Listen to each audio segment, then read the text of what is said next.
Onboarding, offboarding is something that you and I have talked a lot about. That's something I know for a fact that MSPs lose clients over that.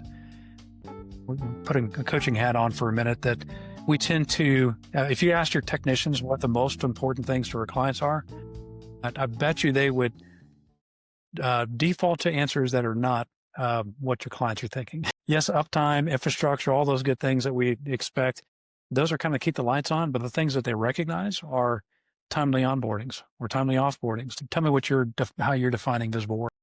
So for me with visible work, it's the stuff that gets you fired. Like, I mean, I guess I could try to make it sound better, different than what it is, but it's stuff that gets you then fired. We're on the same page there. It's direct engagement. Exactly.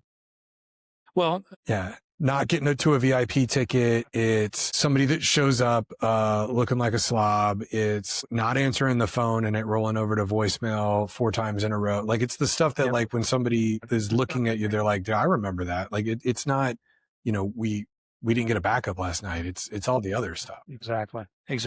Well, so briefly on that, I know remote resources, just like local resources, can be great at that or terrible at the visible work, right? It really comes down to, do you have clear processes? Have you set clear expectations? And is it the right person to do that job? And that's not a geographic answer. It's really an individual answer. And we want to make sure we vet for that.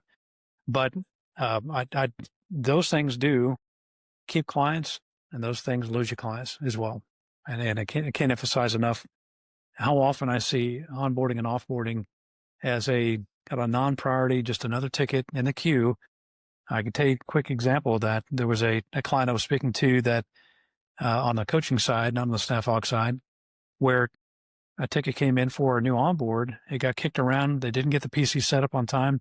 Monday morning, it was a new CFO starting for the company. So the CEO was very aware that they had a new CFO, that they had sold on the idea of coming to work for him. He shows up, and now the CEO is embarrassed because they don't look like they have their act together. Well, where does that roll down to? It rolled down to the MSP because they didn't prioritize that ticket correctly. And it really came down to, they just saw it as another task to be done and not one that was business impacting.